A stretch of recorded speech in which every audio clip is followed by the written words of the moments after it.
Today is whatever date it is, and the Yankees just lost game 2 of the ALCS, a wild extra innings game. They lose on a walk-off. Let's talk Yanks. For the patrons, there will be music. I'm just too lazy to set it up and tired right now. Okay? Cut me a break.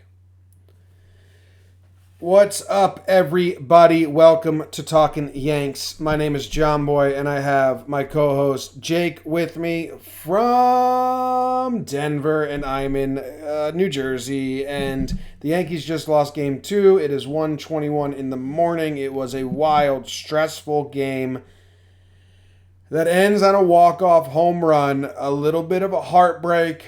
My stomach was turning. I have a pretty firm stance with the way I want this show to go, Jake. And I don't want to say it yet. I want to ask how you're doing. We haven't spoken any words to each other. We just set up the technology. I didn't want to waste any bullets for the pre-show banter. I have no idea where your head's at. Where is it? How are you?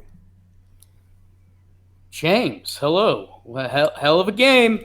I almost tweeted at you. I actually typed out the tweet twice during Gary's at bat because you hadn't tweeted for 20 minutes, and I became concerned about you. I was live on Periscope for 2 hours. Yeah, still concerned, but I'm okay. It's I'll sugarcoat it and then I won't sugarcoat it. We still took one game in Houston. A lot of the things that are going to get blown up are actually strengths. The bullpen was fucking incredible, and people are going to poo-poo on that. What I won't sugarcoat is this was the worst-case scenario. This was as devastating, as bad as a loss could be after we took game 1, and that sucks. But we'll go back home. It'll be an anxious, if you think it's going to be an anxious 48 hours for yourself before the next game, it's going to be an anxious 48 hours for the Yankees. And yeah, I mean, it's as brutal as it gets. It's a wild sport. Yeah. So, okay. 2 things. One, this is going to make for a bad recap. This is probably a shorter episode, but I don't want to get into the nitty gritty. I don't care about whatever moment you think is the reason we lost. Because everyone's tweeting at me. Edwin was garbage. Gary was garbage. Oh, Ottavino's the problem. They shouldn't have sent DJ. There are about 20 things we can pinpoint. And everyone's going to have a different thing. And I am not going to hinge myself to the negativity that is honing in on one of those. If you want me to run through it real quick, I will real fast, Jake, but I don't want deep conversations on them at all. And I think that makes for a bad show. I just can't do it to myself. The good thing is I'm popping a weed gummy because I really need it. My heart hurts. And that might make for an entertaining show at the tail end of this one starts kicking in. Okay? Fair? Yeah. P being jealous. I went to buy some today, but I've got an expired license. All right. Chad was at 26 pitches. Chad can only go 30 pitches. Springer is a dead four-seam fastball hitter. The best four-seam fastball hitter in the league, and Chad's at the end of his rope. I would have kept Chad in because I don't really like Ottavino right now. But There's so much logic behind that move that even if you disagree with it, which I do, I can't really harp on it because there's still logic behind the move. Ottavino throws a first pitch get me over like 85 mile per hour slider. That's the issue right there. And good for Springer for jumping on it. I would have kept Chad in because I'm not thrilled with Ottavino, but there's logic behind the move. Okay? Do you want to hit that one real quick? Yeah, the part that gets tricky about it is, well, you don't know how the game's going to play out. You can't assume that the game's going to go 11 innings, but once it kind of became like, oh, is this tied game and things were going to hang out, you saw them push Canely a little further than they've pushed Canely this year. And yeah, hindsight turns into 2020 real quick. Chad looks so good that you do it again. Ottavino, you can't start off the at bat like that. When we've harped on that, a lot of these Houston guys are first ball hitters, and they put such an emphasis on laying off Paxton's first pitches at that first time through the lineup because they knew the Yankees were throwing them shit. And then you throw a get me over slider like that when you're supposed to have technically the second best slider in Major League Baseball. You can't do that. Yeah. What's next that people are bitching about? Sending DJ home. I'm totally fine with it when you see the replay. They executed a play perfectly, and good for them. And it was somewhat of a lucky bounce that it got to Correa. And then it was a really good play by Correa to stick with it and fire it home. I mean, when you see that ball bounce up from Nevin's point of view and all the fielders are head on a swivel trying to find it, and that's the go-ahead run. I mean, I don't, it didn't work out, but I mean, if it did, we're all screaming hallelujah. So, and it took a perfect play from Correa. So I'm not going to harp on that one either.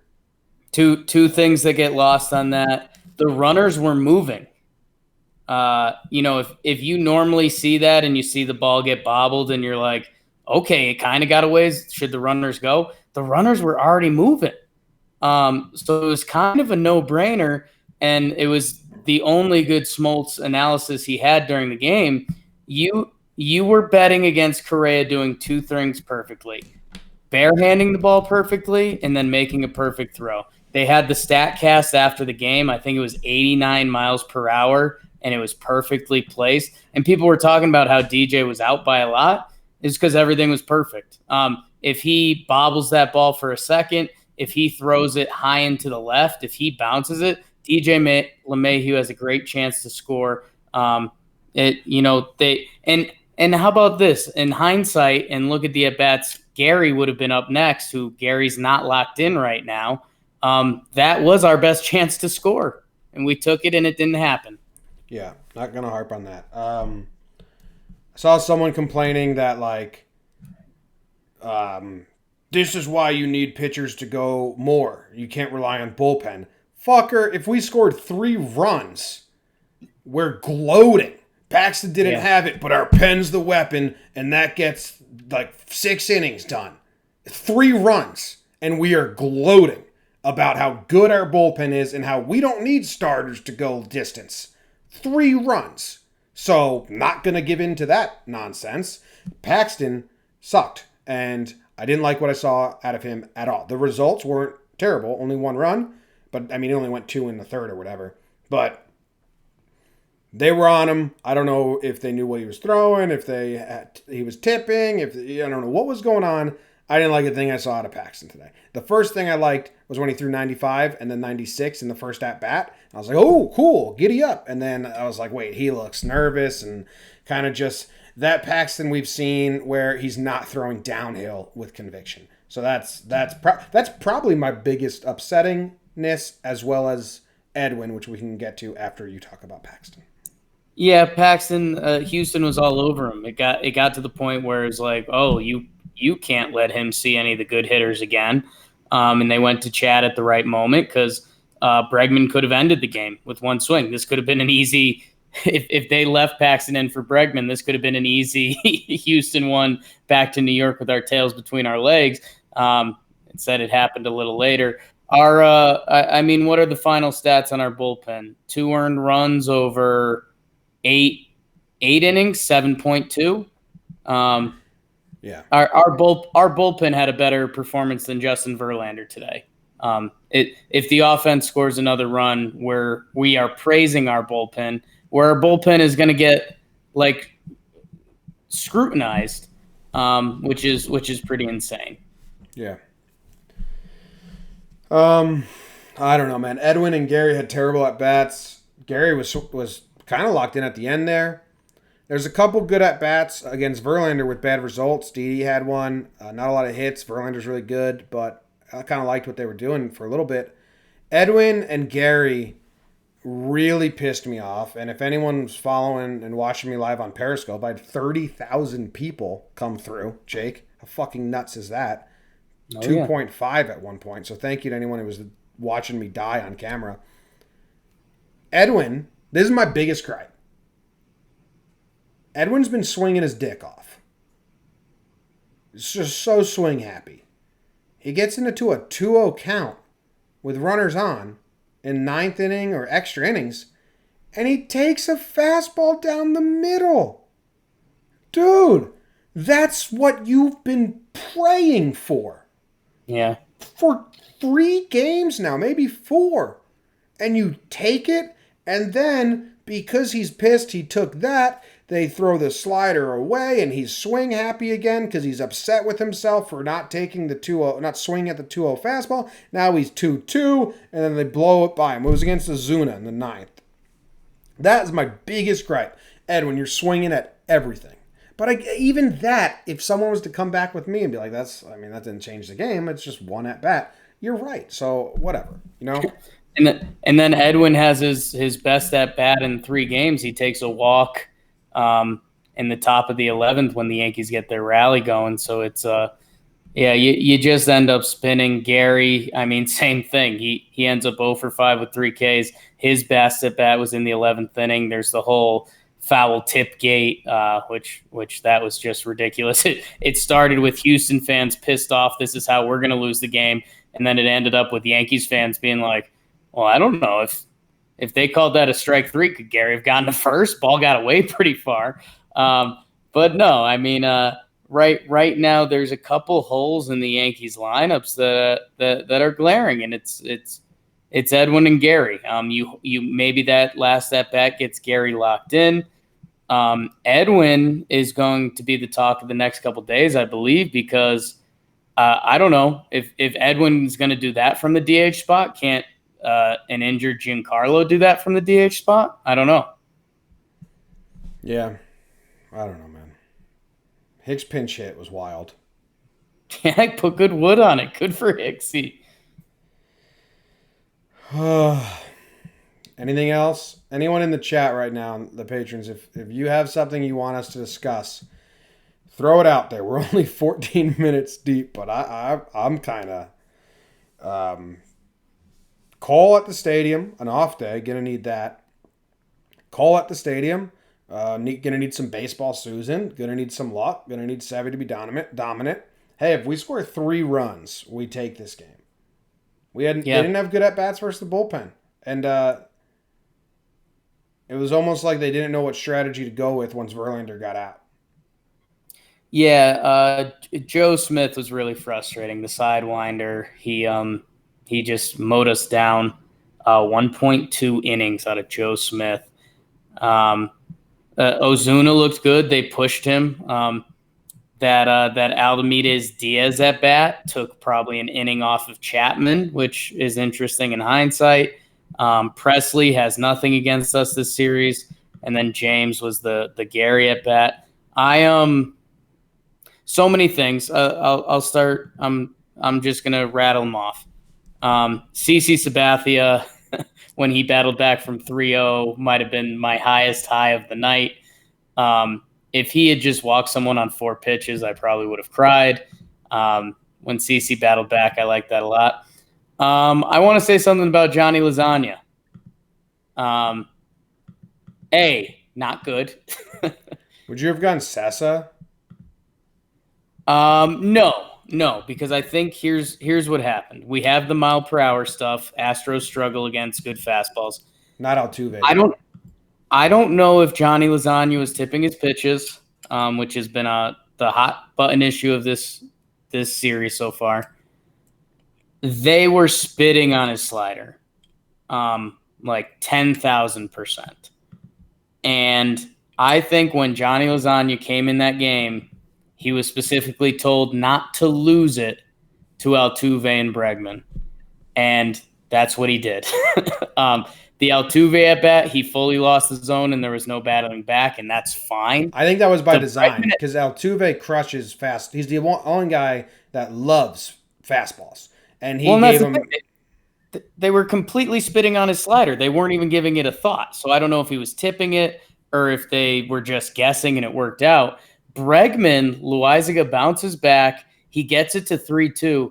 An incredible pitch call by Gary Sanchez. They call low fastball. Bregman is sitting slider because Bregman says, no way they're going to throw me, Alex Bregman, a 3-2 fastball that could end this game instantly. He throws it an inch too low and Bregman walks. The pitch call by Gary was very impressive. The execution was just a little off by Loaizaga.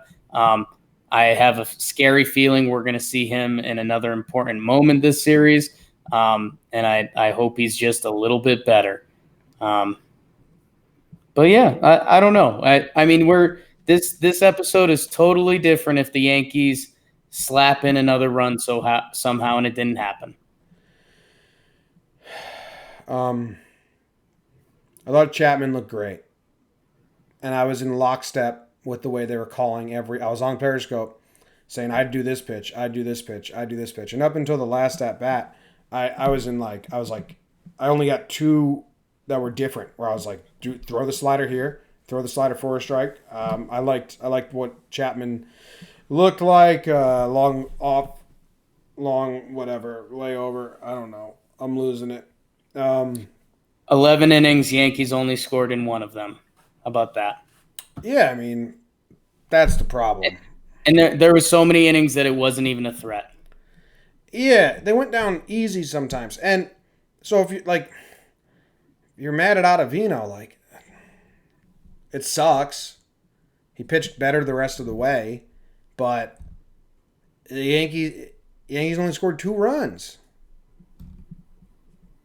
So whatever you got to do, do. Here are some ads. I was listening yesterday, Jake, and did I tell you this? Yep. There's a Casper ad when I listened. Different people get different ads. Some people get none. And I was like, I need a bed. So that's exciting. That's good news. Fingers crossed. Fingers crossed. All right. Final thoughts? I mean, this is a short episode. We're reaching 20 minutes. A lot of people want to dive into the one thing they think lost the game. I don't. We covered kind of the bases quickly. Yeah, I mean, it sucks. It sucks how devastating it is. I mean, there's so many things that happen in this game that don't even seem like this game. James Paxton, Brantley hits the dude in the Houston dugout right after the homer. That it's just like, real life kicks in, and you're like, what's going on a little bit, and it's a tough moment to see. That was the same game. How about Gio Urshela making that jump catch? I mean, there's so many little moments in every pitch and every call. Cameron Maben played really solid today. He had a hit and a walk. They end up pinch hitting him for Hicks. I guess you could think something about that. Brett Gardner turned around his at-bats. Brett Gardner had good at-bats today, including 2 hits. It's just tough knowing that if we won this game, the series was over. And now it feels like in our guts, like, okay, we're going 7, huh? It's a 5-game series, and we got home field advantage. They got Cole. If you win the Cole game, then you're excited because you got 2 more home games against Bullpen Day and Greinke. Yeah, and that's where this series is still going to be an emotional roller coaster, however it plays out. I think after taking game 1, we psyched ourselves down a little bit, and that's fine. If we get Cole, we're going to be running hot and walking around like Conor McGregor saying, okay, we're going to win it in 5 again. I'll be the guy leading the charge in that, a matter of fact, because it's going to be Urquidy and Greinke. But you know what? These are 2 great teams. I kept saying it before the series, even though I didn't believe it, but it was because I was blinded by my Yankee fandom. I mean, it's tough to picture this series not going 7 games. I hope I'm wrong, and I hope if Yankees win game 1, they win the series in 5. There's still a chance. These are 2 great teams, and it stings a little more that if you pitch around Correa in that 7 spot, I mean, you get Chirinos, and then you get the 9 slot again, which would have been Reddick's first at bat. So it's brutal that he wanted to come up and in. And he had he had the perfect pitch to Yuli Gurriel to get out of the inning before that. And then again, first pitch. How about that? That's my takeaway. You can't have a lazy first pitch against the Astros. You cannot. Their 2 home runs were lazy first pitches. Yeah. Yeah. I had something I was going to say, but I forget it now. I'm pretty drained. Oh, you know what I was going to say, Jake? I love everyone that interacts with me. Sure. This is the anniversary of Tankster, I believe, which only diehard, old school Talking Yanks listeners will know. I think that was ALCS Game 2 in 2017, the Tankster episode. Yeah. And don't DM me your negativity, please. I try to respond to all my DMs. And when you DM me, like, Gary sucks or fuck this, like, why the fuck would I want to respond to that or even see it? So, kindly don't DM me negativity. Jim, I've got one. I won't say the kid's name because we got a lot of different emotions going on.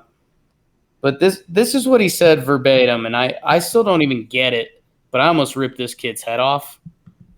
Said, that's what you get when you prioritize getting starting pitching depth instead of difference makers. What the fuck do those words even mean?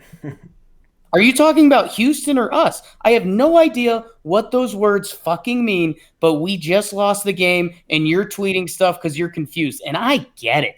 But don't take it out on the guys. Wait, hold on. Let's try to figure it out. That's what when you get. Oh, he's saying he's like Corbin over Hap. Corbin's a difference maker. Hap is just depth. That's what he's saying. When you prioritize getting starting pitching depth instead of difference makers. Yeah, so he's saying like we needed someone that would have been a difference maker on the rotation, like Cole or Corbin, instead of depth, which was Hap and CeCe. That's what he's trying. That's what he's saying. I don't even think so. I think he sucks, and I think it's an emotional time in Yankee land. And you know what? I'm confident. Yanks in 5. If we beat Garrett Cole, and you know what, Jim? Hey, Jakey always finds a positive spin zone. If this isn't the motivation you needed if you're going to that game Tuesday.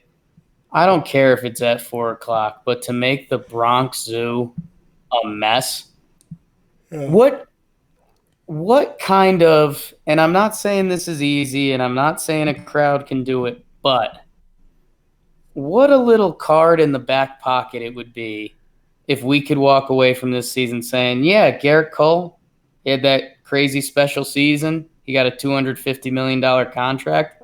He came to the stadium game 3 and we fucked him up. Yeah, it'd be cool. It's a tall task. It's a tall task, but that place can get loud. I've seen it get loud, and I think it's going to be loud. And if you're there, always tweet at us. Love everyone. Yankees Twitter did pretty well. I mean, it was an emotional night. There's always going to be the outliers that are saying bad things and always want to be negative. And again, we technically achieved our goal of the first 2 games. Split them. Get one. We did that. We're going back to the stadium. And, this is as tough as it could be because we would be peacocking pretty hard right now. Baseball Susan. See you there. Go Yanks. Tell them, Grams. Oh. Sorry for the short episode, patrons. Because we lost. We're sad, though. It's only because we lost and we're sad. And the only conversations to have are conversations I don't want to have. Yeah. Yanks in 5. Shock the world, beat Cole, and then go on your merry way.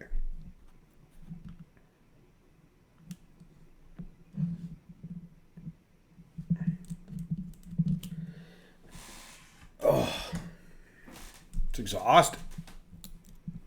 Yeah. So live on Periscope, just talking for 2 hours straight.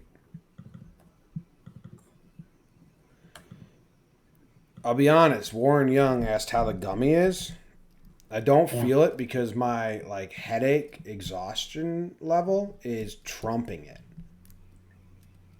Those are usually an hour to kick in for me. Sometimes I had one and it didn't kick in the other day, and then I had one when I was hanging out with Katie and I was fucking so high. So I don't know. Maybe it depends on if I eat Chinese food before or not. Yeah, that's what they say. It's a difference maker. How's the chat doing? Are you guys okay? You in negative town? Dude, I mean, I know no one cares about like complaining. Like, and I like that people want to DM me, but I really think I gotta close them because it's the one thing that still like beats me. Because so majority of people are super nice. I like talking to them. But when those fucking just and they're not trying to like ruin my time, but they're just like so negative and like why would you bring your negative into someone else's space? And it just fucking it can change my mood from like this to that. Where I'm like, get the Yeah, fuck out of here. I think I gotta close them it's soon. it's crazy. I think people lose sight of like what the other team is trying to do. Astros bullpen did an amazing job. Justin Verlander's incredible. um, like every time we got Yuli Gurriel out and he went 0 for 5, Astro fans are over there saying, "Well, what's Yuli doing?" Like it's the fucking game, man. No one's hitting.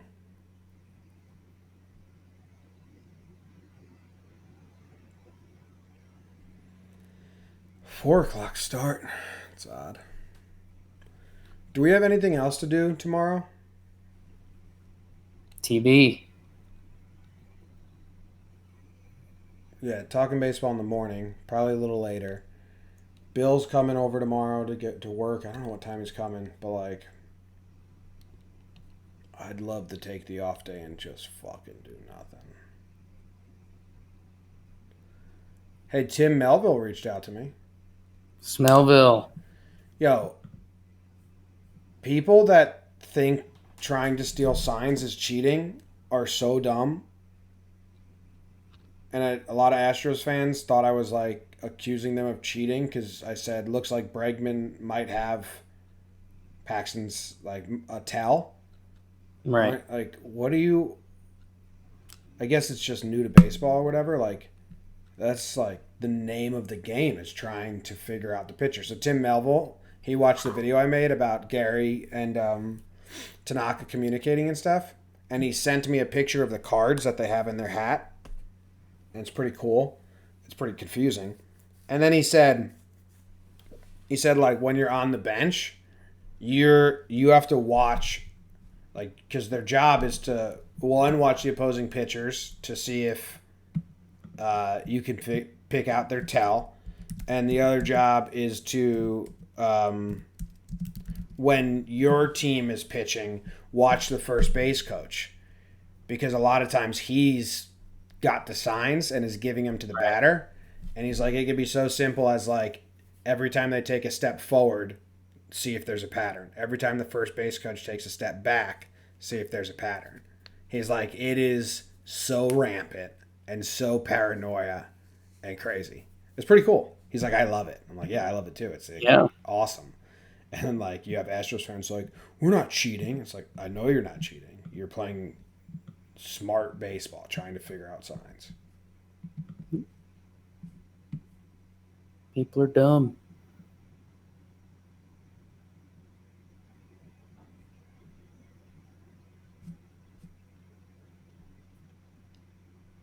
Is it possible Bregman was bluffing to make the Yanks panic? Maybe. I don't know.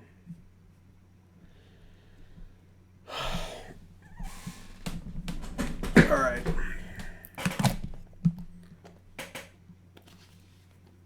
Oh, someone throwing a this didn't age well. Oh boy. The picture of Gary celebrating with Verlander It doesn't even make sense, man. Yeah. What do you fucking mean it didn't age well? I think I have to mute that. Okay. I'm muting that. This is going to make my life so much easier. Where's the settings on the Twitter machine?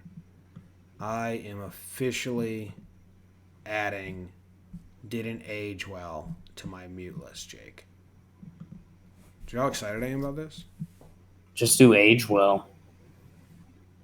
Yeah, content preferences, muted words, got it. Add age well. Oh, that's gonna save me so much frustration. No one knows how to use that phrase. Wow, I need to think of more. You guys want to hear my mute list? Will this be of interest to anyone? Age well. Lineup prediction. Gun control. Raw 25. WWE. White House. Conservative. Liberal. Hillary. Trump. MAGA. Get your politics off my baseball feed and your wrestling. And lineup predictions and age well. Fucking love it. Pretty disappointed in the wrestling. Oh, dude, I think it was going on, and I was trying to watch a game, and there was like 3 people that I follow that were live covering it, and I was like, I can't do this. My muted accounts list is long. I guess, well, you get more followers, and you get more people that suck. Super long. My blocked accounts is just Grammar Police, that racist kid, someone else. What do I got against wrestling? Oh, nothing. It's just clogging my timeline. Okay. All right, I gotta go. See you guys.